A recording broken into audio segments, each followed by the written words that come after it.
welcome to Your Family Dog, a podcast dedicated to helping families love living with dogs.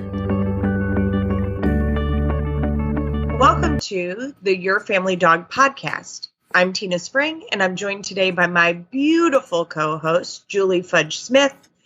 And first and foremost, Julie and I would like to extend our greatest congratulations to Stephanie Kern and David Teague in their recent engagement. Yay! Stephanie has been a guest on the podcast previously, and we just want the whole world to know that there's awesomely more love in the world, and that we give our blessing to the beautiful union. So exciting news. It's nice to have some good news. It is good to have good news. I like that. Good to have good news. I like good news. So Julian and I were casting about trying to figure out what we were going to talk about on the podcast today.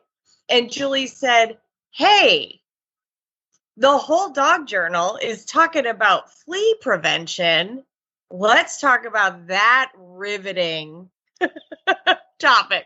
So we're going to chat with you today about flea prevention and why it's important, and that it might be important for reasons you hadn't thought of before. I'm crazy to hear about the scabies angle. Oh, no. So, okay. I would say the scabies is a separate article from the flea thing. Oh, man. So, I know. Well, we could. I didn't read the scabies article, but we could. That's sarcoptic mange. Yes. Scabies is mange. Yes. Yes. Which, when I was probably 12, I believe we picked up sarcoptic mange from a rescue in our family, and our whole family got scabies, and that was super awesome. And I'm itching just talking about it. So anyway, it's yet another arachnid. It's mites that cause this. Oh, excellent. Yay for mites. Yeah, I can talk about the difference between insects and arachnids because that's a big point for me. And the good news is I can just tag out of that complete conversation. But so today we're going to talk about flea prevention, and it looks like maybe even some like what to do if you see one. Yes. Like you can yes. see if you see a flea. If you see a flea, I can tell you that in very short order, there will be thousands of fleas. There will be more fleas. Oh, yeah. Oh, yeah. So we can talk about that. I'm one of those people who's richly blessed that fleas think I'm delicious. So if I go, back pre-COVID, when I went into people's homes, if there was a flea in the neighborhood, it found me and bit the snot out of me, and then I get all itchy. It's super fun. So I can boldly say we do not have fleas in this house because I'm like the early warning system because they think I'm awesome. Boy, I'm apparently very lucky. Sweet. Yeah. Well. Yes, lucky me. I can also say, so when we bought this property, the entire backyard was like fern gully. It was an impenetrable jungle of wisteria and privet. And so we hired a company. We leased goats on the property for 30 days to eat off all of the brush. And it was awesome. I love goats. Christopher does not like goats, but it was, I had a very good time watching goats. But I love goats. What I did not know about goats is that fleas love goats. And so while the goats took with them our wisteria and privet problem, they left us with a plague of fleas that infected all of the wildlife, who kept reinfecting our yard and our dogs. And so for 5 years, we were richly blessed with the battle of the fleas. So I'm excited that we're going to talk about this. If I would totally use goats again, I would totally do that again. But the moment that they got pulled off the property, the exterminator would be here treating the yard so that we could try to not have that level of infestation again. But I do totally love a goat. Oh, I do too. I do too. I love goats. They're fantastic. They are. And they'll eat anything. I mean, they're just really fabulous to have around for that kind of thing. For the wisteria and privet demolition, you can't ask for anything better. Okay, on to fleas. Why I wanted to talk about fleas is that you should think about flea prevention, not just in the summer, but year round, because of the way in which fleas reproduce. And the fact is that in most parts of the United States, your dogs can pick up fleas or ticks in summer or winter. So it's really important to think about that kind of prevention. Now, one of the things that people say, well, I just found one flea. What's the big deal? Well, it is a big deal, and I can tell you why.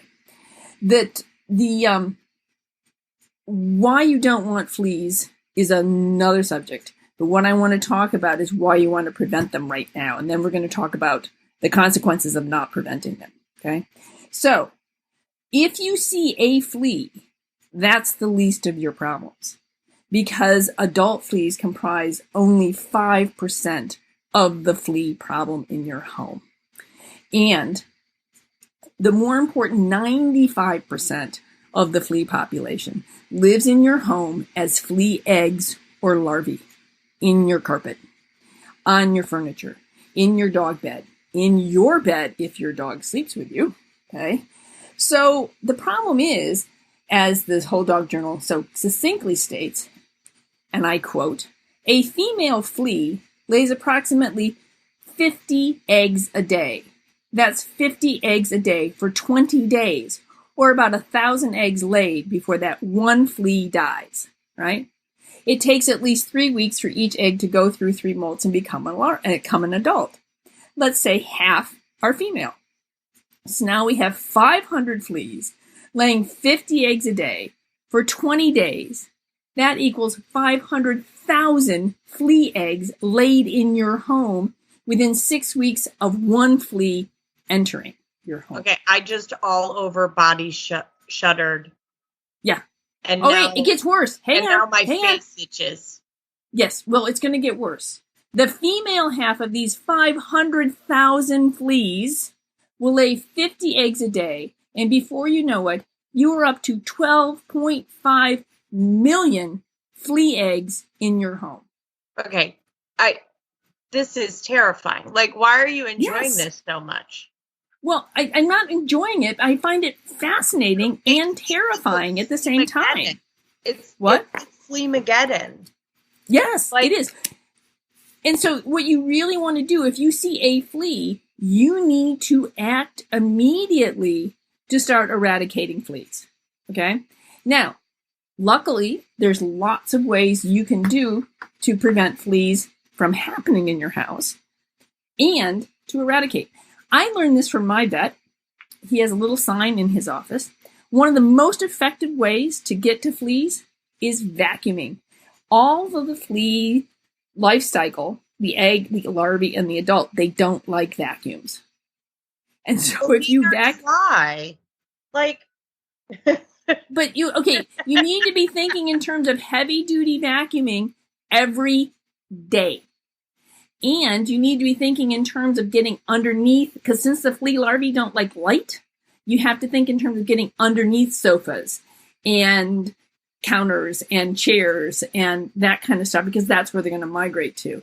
But vacuuming every day can really be an effective way to start managing your flea population.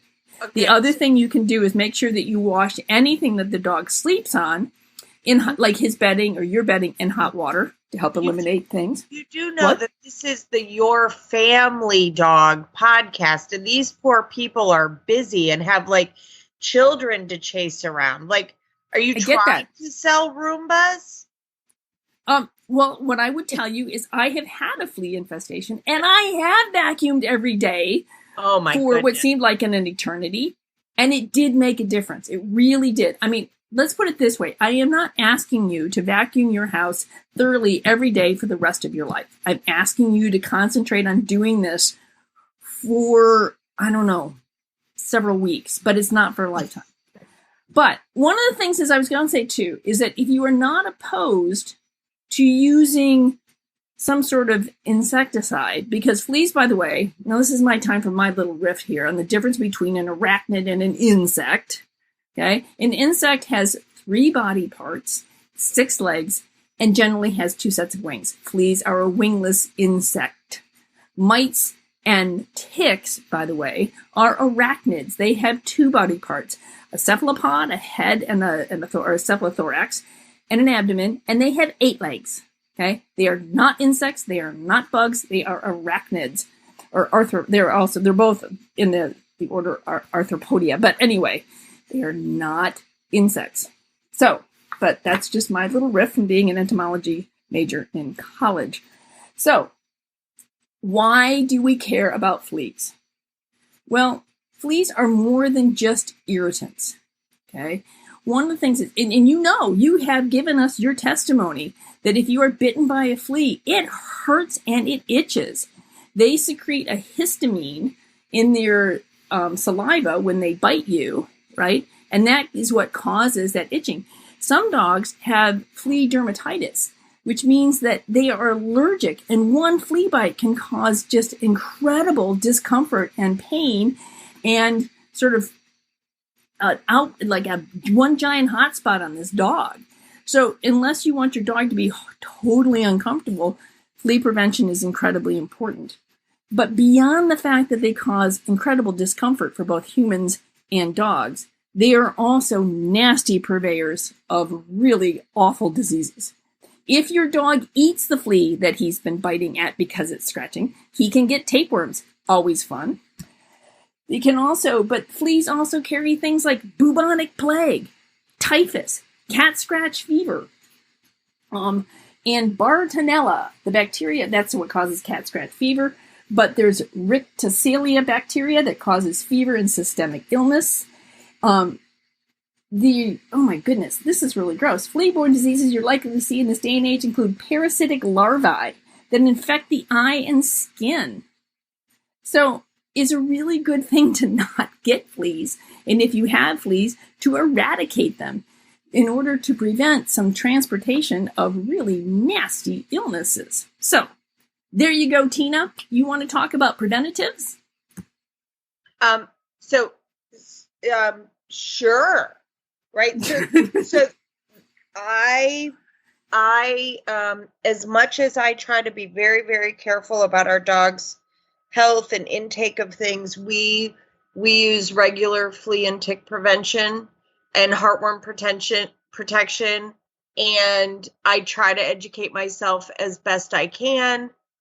Those are all, those are pretty heavy duty chemicals. I have in the past for flea and ticks treated the house and the property, and that worked pretty well. But again, you have to stay on it, and then you have chemicals in your house now everyone's ingesting. I have not yet gone the all natural route, partially because it's such a big issue if it gets away from you. So I have not committed to that yet. And honestly, I live in Georgia. Someone would have to be really hard pressed to convince me that they could manage fleas and ticks and heartworm with some all natural product. I yearn for the day that there is something like that. I'm not trusting yet. And that is just my opinion. Like, I'm not, if somebody knows of stuff, I think that's great. But it's the dog pays the price if I'm wrong.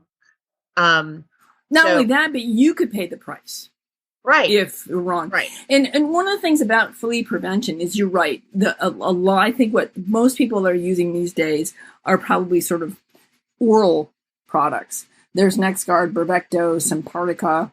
There's all different kinds of ones. There's also topical products like Canine Advantix, Frontline. And there's Seresto has a collar. So there's a lot of different ways in which you can use a flea preventative. And what's right for your dog, you need to talk to your vet about. Because some of the products work by if the flea or the tick, some of them have tick prevention, some don't. Some work to repel the flea, some that the flea has to bite. The tick has to bite the animal in order to ingest the product and die.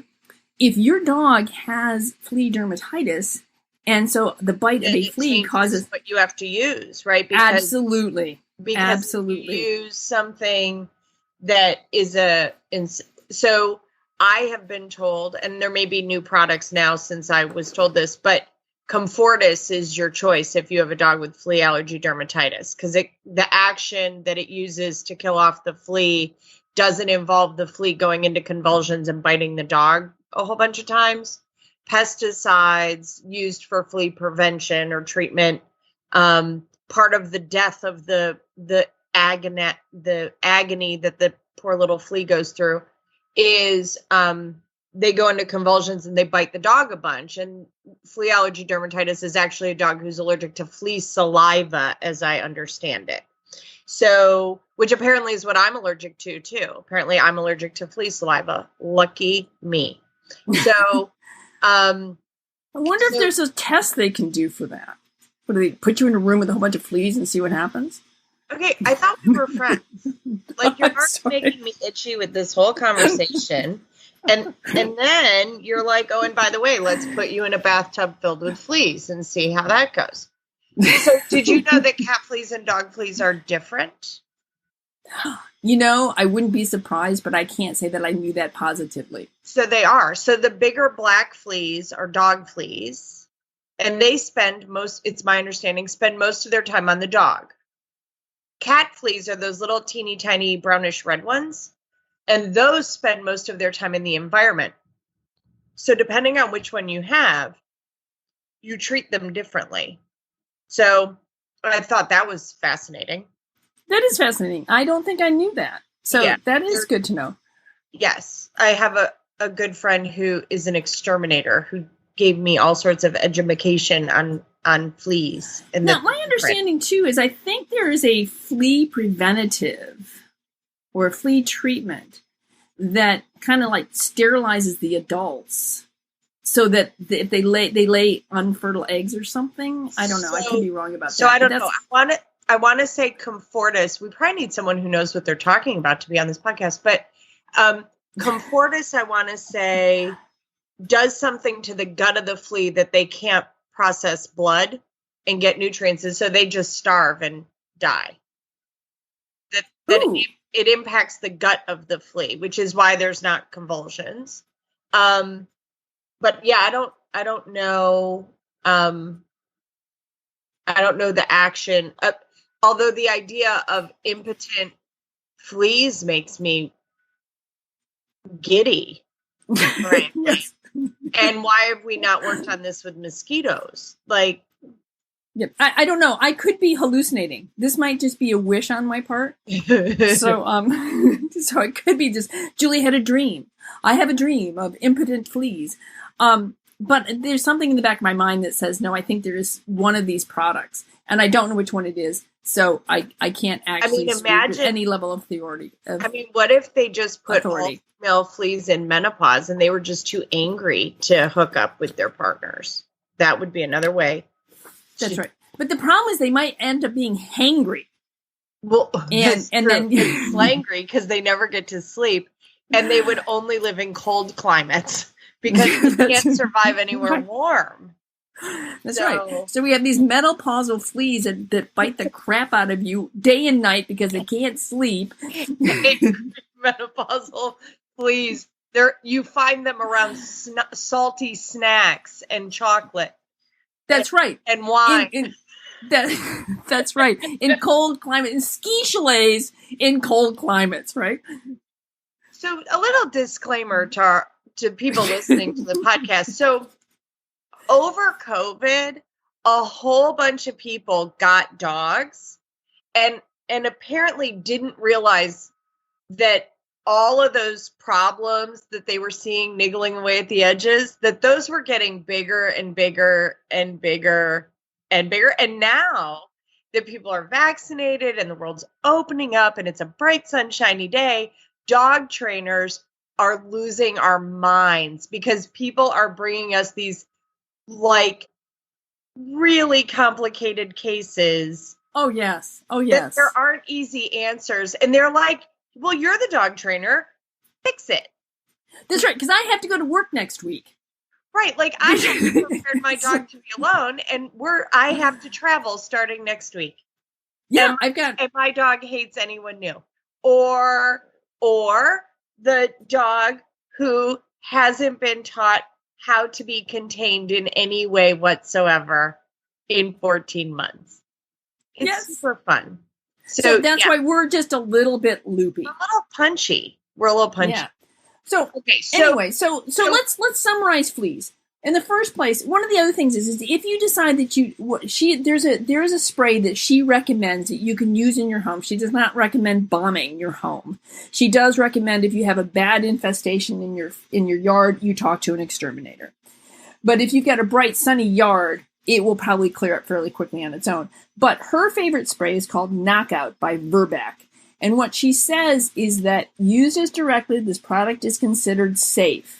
You and your pets should not contact sprayed surfaces until they are completely dry, however. So this Knockout spray will hopefully work. You just need to let it dry before you touch it. So, but if you don't want to do that, one of the things that you need to do is get your dog and your cat on an effective preventative, because eventually that will cure your problem in 6 to 7 months. Right. So after you're crying into a box wine while mainstreaming M&Ms. Right. So and being bitten by these hangry. So again, my female fleas. The angry menopausal fleas. So my parents bred and showed dogs since 1979. They occasionally would have a flea issue. Again, it was 1979. Flea prevention was a different thing back then. And we did bomb the house. I mean, not like we didn't go nuclear or anything, but we used flea bombs. And I will say it was highly effective. You had to wash everything, right? We also, I will say, did not have an arachnid for 10 years. No spiders. And I'm oddly fond of spiders.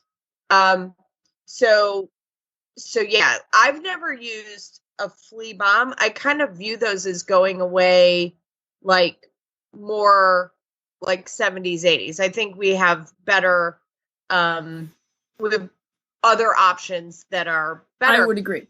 But what's interesting about the chemicals that exterminators use, as it was explained to me by my friend who's an exterminator, is that they reactivate. So the chemical actually has a property where it is treating the environment more than just once, so that it's helping with that life cycle that's so difficult. So it's not right. So it's giving a lot more protection than it is.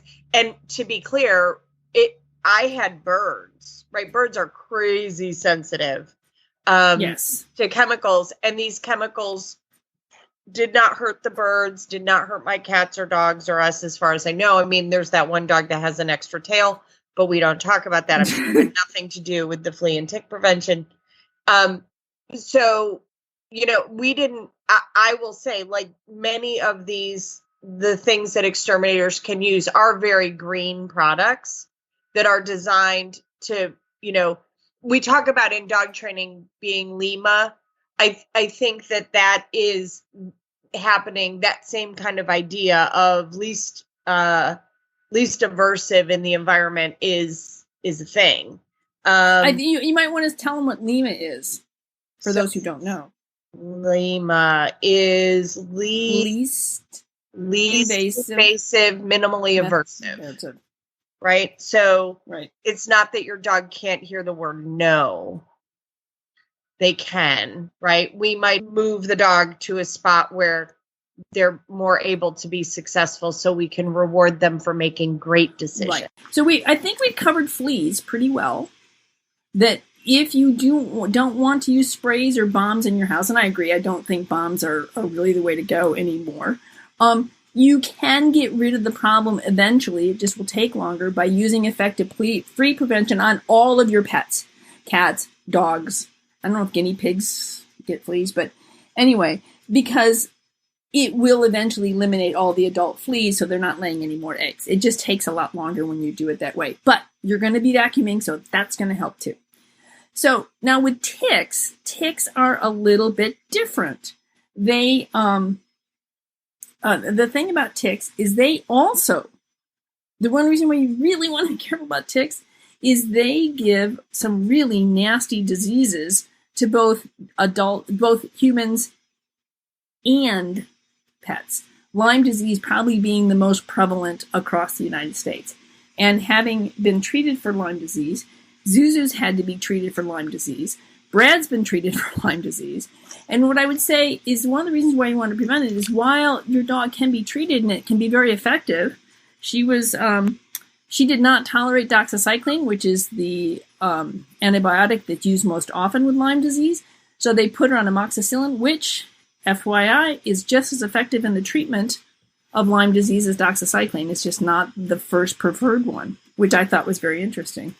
Anyway, the thing about Lyme disease that I didn't know until Zuzu got it was that it's accumulative. So you treat it and you bring your numbers down, but you never actually kind of get rid of it. So every 6 months, Zuzu has to go in and have a blood test to her titers for Lyme. Because if she gets bitten again and gets Lyme disease again, it will probably escalate and we won't be able to bring it as far down. And she will begin to have more serious consequences from Lyme disease. So you really want to prevent it. So right now, I am, and I thought I had been careful about giving Zuzu her flea and tick medication, but apparently I was not as good as I thought I was, and she got it. So now I am absolutely sort of militaristic about making sure she gets her flea and tick medication every month, because I don't want her to suffer from the consequences of me not paying close attention to what she's getting. So, and I don't know if Lyme disease works the same way in people, but what I do know is that last summer, Lyme disease basically took 2 months of Brad's life. He was incredibly sore and incredibly tired, and just his joints ached. And luckily we found out what was going on. We got him on doxycycline for 28 days, and that knocked it out of the park for him. And when I had it, I don't think I had it quite as severely as he did, but I had a rash that covered my entire body. And we still don't know. The other thing is ticks can carry Rocky Mountain spotted fever or ehrlichiosis, which your dogs can also get. And so I either had Lyme disease, ehrlichiosis, or Rocky Mountain spotted fever. We didn't do the final test because they're all treated the same with doxycycline. But these are all diseases that can cause some really serious long-term consequences. So once again, what you want to do is just make sure that your dog is protected against this, so that you don't have to, she or he does not have to suffer from the consequences of this disease, and nor do you. So, well, and there's that new tick disease that makes you basically allergic to meat. Really? Yes. I don't know about that nasty, one. And there's not a treatment, as my understanding is. Wow. So it's a new kind of tick that I hadn't heard about this one. Was first found in, I want to say, Virginia, and it's spreading very quickly. Let me see if I can find it on a quick Google search. So Dr. Jean Dodds from Hemopet has some articles about flea and tick prevention, both traditional flea and tick prevention and a more holistic route. I wonder if Dr. Becker will talk to us about that when she comes on too. That would be great. And one of the things that we should probably do is have links to, we'll have a link to the Whole Dog Journal article. We'll have a link to these two articles that you're talking about. So alpha-gal syndrome is a recently identified type of food allergy to red meat and other products made from mammals. In the United States, the condition most often begins when a Lone Star tick bites someone. The bite transmits a sugar molecule called alpha-gal into the person's body. That's from the Mayo Clinic. So it's wow. Like this new thing, and the Lone Star tick, which I'm going to assume, at least at some point, was in Texas. No, it's called the Lone Star tick because it has on its back a single mark that looks like a star. Okay, you told me you didn't know about any of this, and now you're correcting me. Well, no, I know. Teasing. I don't know anything about the new disease. I do know stuff about ticks and fleas because I know about them. I don't necessarily know everything about them, but I do. But I've also seen Lone Star ticks, and that's why they're called that. It doesn't have spurs and hum. I have spurs that jingle, jangle, jingle. It might, but why it's biting you? It's more like I've got teeth that jingle, jingle, jingle. So you're correcting me a lot today, so maybe you'll correct me on this too. It's my understanding that the tick prevention that we generally use here in the United States, the goal is not really prevention. It's to kill the tick before the tick can transmit disease. Yes, that is my understanding as well. And that it takes 24 hours for a tick to transmit disease to the host. So just because if you see a tick on your dog or your cat, it does not mean that your flea and tick preventative isn't working. It just means that it's inside of that 24-hour window. Is that correct? That is my understanding. I have one minor correction to that. And this is only from my own personal experience. From when I knew when I was bitten by the tick, okay? Because I was sitting up on Sugarloaf watching my dog run around, and I felt something fall down my back, right? As I was on the phone with a client. And then that night I woke up and it was itching, and I said, Brad! And of course I whacked him. Brad, get this thing off my back. And it was a tick who had attached and had been sucking on my back. It was less than 24 hours. I still got some sort of tick-borne disease. And if you go to any legitimate Lyme disease site, they will tell you that everybody says, if you get the tick off within 24 hours, your chances of getting the disease are greatly decreased. They are not eliminated. And one of the things is I don't think we can say for sure that 24 hours is this magic time period, because a lot of people who pick up Lyme or pick up tick-borne diseases don't know exactly or if they were even bitten by a tick. So how do we know how long the tick was on them if we don't even know when the tick bite occurred? I was lucky because I knew exactly when the tick bite occurred, and it was within 30 days that I developed this terrible rash and all these symptoms. But my tick was on me for less than 24 hours. So I think in general, yes, 24 hours is a good window within which you are probably safe. It is not a guarantee. Gotcha. Because, I always wonder why. I'm here to give you all the happy facts. Yes, I've noticed that. Like, you're just a ray of sunshine today with your tick and flea infestation information. Yes. Do we want to talk about scabies? Hey, I mean, sure. I bet. I know nothing about it. Except that it's caused by mites. Itchy. Well, I mean, we could talk about lice. I mean, let's just. I've never had experience with lice, but they're awful, nasty little things too. My only experience with lice was with poor, sweet foster children. It was a lot.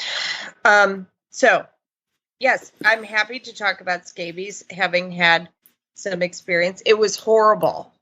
It was terrible. It was very uncomfortable.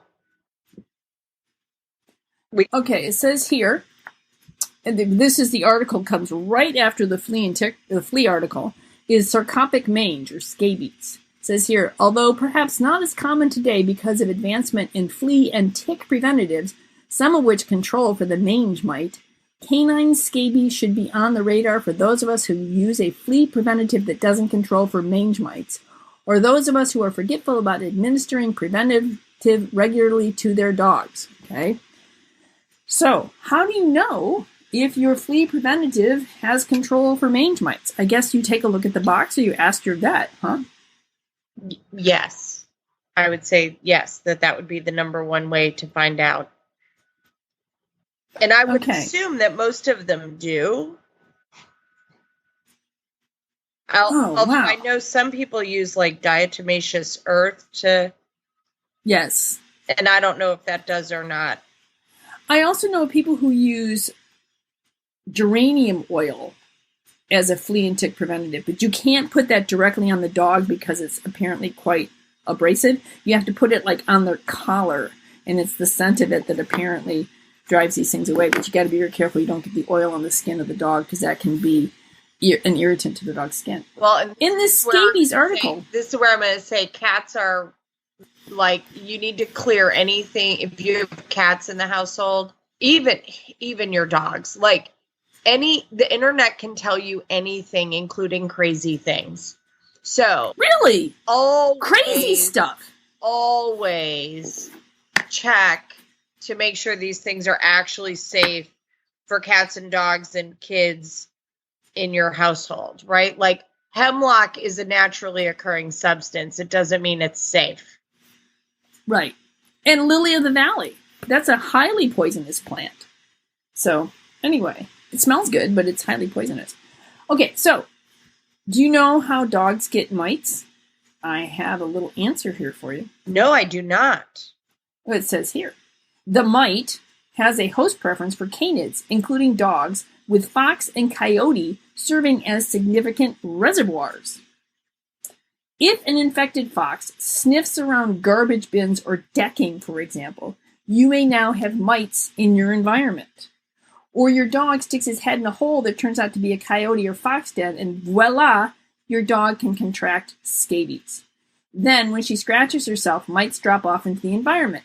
And if she's spending time in a place frequented by other dogs, your dog potentially becomes a super spreader, passing on her mites to other dogs she encounters. Mite survivability off host is typically only a few days, although they are infective in the environment for about 36 hours. Once on board, mites tunnel into the dog's skin, producing an intense itch. The mites are typically found on areas where there is less hair, such as ear flaps, margins of the ears, lateral elbows, hocks, and the belly. Lesions, crusting, hair loss, and a thick crust along the pineal ear flap soon develop. The itch caused by the bite of the scabies mite differs in intensity from even seriously flea-allergic dogs. In the exam room, for example, it's non-stop scratching, a 10 on the itch scale. So, did you find that to be true? Would you have said it wasn't a 10 on your itch scale? Yes. It was difficult to sleep. Right? It was awful. And it felt like it went on forever. I just remember like our bedding and our clothing and like everything had to be laundered over and over and over again. It was just awful. How did you eventually get rid of it? I don't remember. Like I was a little kid. I just remember it was terrible. And it was embarrassing. I bet. And I want to say we were visiting my grandmother's, which makes me think we got an exposure at a dog show. Ah, that's interesting. This was comic mange. Did you know that there's another mange? Well, Demodetic mange. Right. I mean, Demodex mites are always on us and our dogs and are generally not a problem. Just an overgrowth is a problem. Yeah, that's the most common form of mange in dogs. And it doesn't itch, right? So Demodetic mange, the dog's not itchy. They just have, like, you'll typically see it in adolescent puppies or dog puppies that are really stressed, where they get like naked patches on their face or on their extremities. That's Demodex. And I've had it explained to me that like when your eyelashes itch, that's an overgrowth of Demodetic mange. You scratch the itch, that kills off mites, and then you're back in balance again. So it's not contagious. It, like, most of the time, assuming that we've reduced stress for the animal, their immune system will fight it off. They're not itchy. It's usually not a problem. Taken to an extreme, though, in coyotes, it results in the chupacabra. So the videos and the photos you see of those animals that have like very sparse hair that in Texas and Louisiana that they're like, oh, it's a chupacabra. That is a coyote with demodectic mange. All right. Who knew? You apparently knew. I did not know all this. Listen, this is fascinating. I am a font of useless information in a whole host of directions. Okay. I have good news for those of you who are fighting mange, right? Usually, for a long time, off-label doses of ivermectin was used, but now, more recently, happy days, I can't pronounce this, isozazolines have been named game changers in the treatment of mange. They work quickly and effectively. In most cases, a single treatment is all that is necessary to clear sarcoptic mange mites. Man, that would have been a deal changer. Oral medications, Symparica NexGard, Credelio, and Bravecto are used off-label in the U.S. for this indication, but are approved in Europe for the treatment of sarcoptic mange. So my dogs they do get NexGard on a monthly basis. It says here, for the demodectic mange, poor nutrition, stress, exposure to the elements, and a lack of clean places to live all contribute to the immune system depression that can lead to an overgrowth of demodex. So you can think about it. The chupacabra, I would not think, has very good nutrition. It's probably highly stressed, is exposed to the elements, and has a lack of a clean place to live.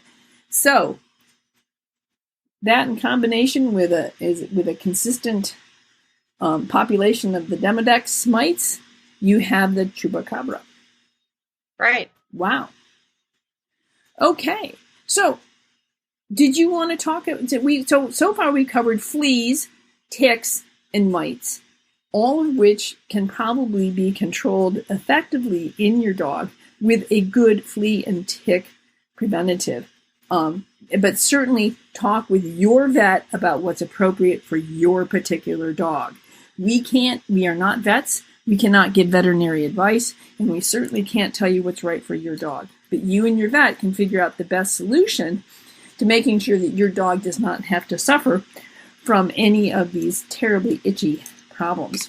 So, and I will say, like when you bring a puppy or a rescue into your home, even visiting animals, it's important to like make sure that sarcoptic mange isn't coming into your home or fleas and ticks are not coming into your home, because I have seen over and over again a family bring a dog home from the shelter that's itchy and they think, oh, it's just Demodex. And I'm like, Demodex doesn't itch. And sure enough, the dog ends up having sarcoptic mange, which, can then become scabies in your children, like not fun stuff. So making sure that, you've quarantined a little bit, and a word we're all painfully familiar with at this point, and that we're keeping things separate and making sure that that animal is free from parasites, not just intestinal,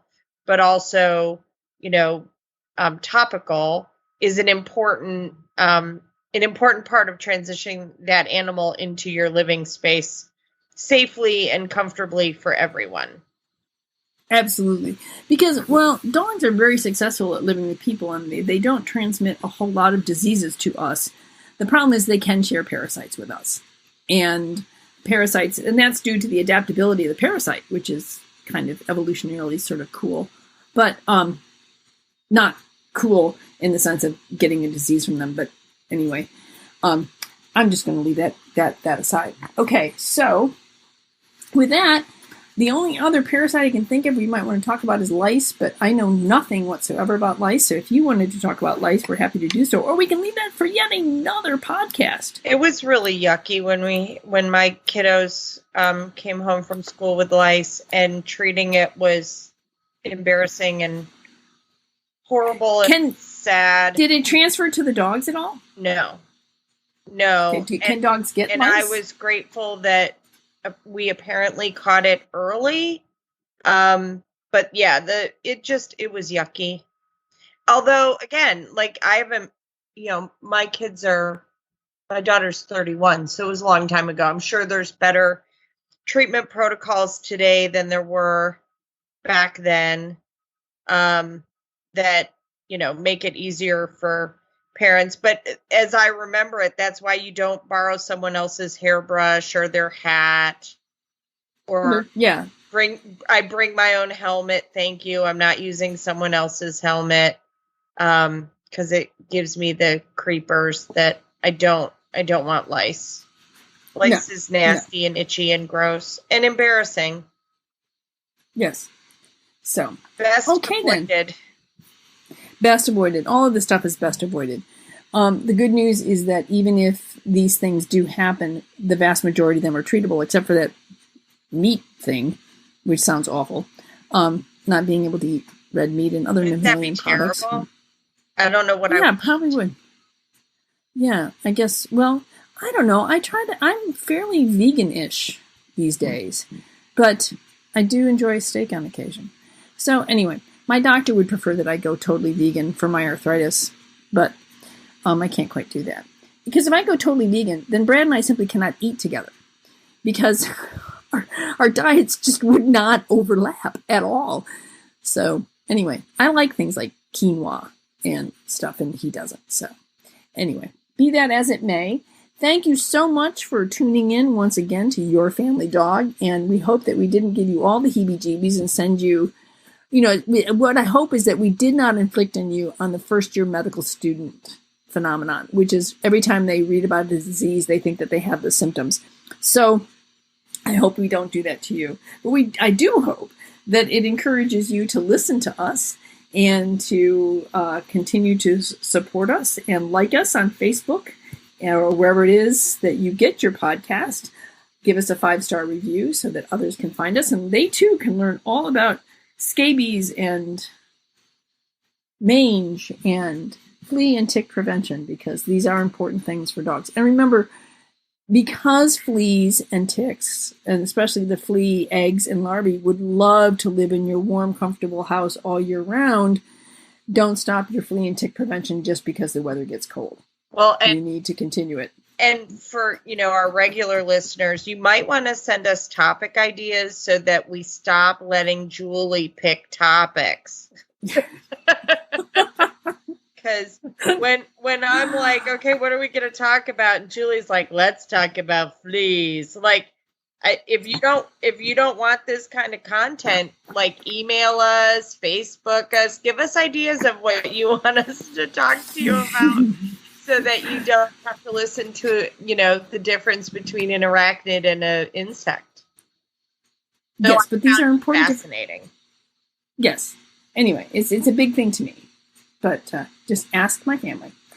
Okay, so thanks, Tina, for another exciting episode of Your Family Dog. And we'll see you all next time, when we won't be talking about fleas, ticks, mites, or lice. Instead, we'll hopefully be talking a happy subject, like, I don't know, dog bites. No. So thanks, and we'll see you all next time on Your Family Dog. Thanks for listening to Your Family Dog. Got questions? Interesting ideas? Visit www.yourfamilydogpodcast.com to share your thoughts.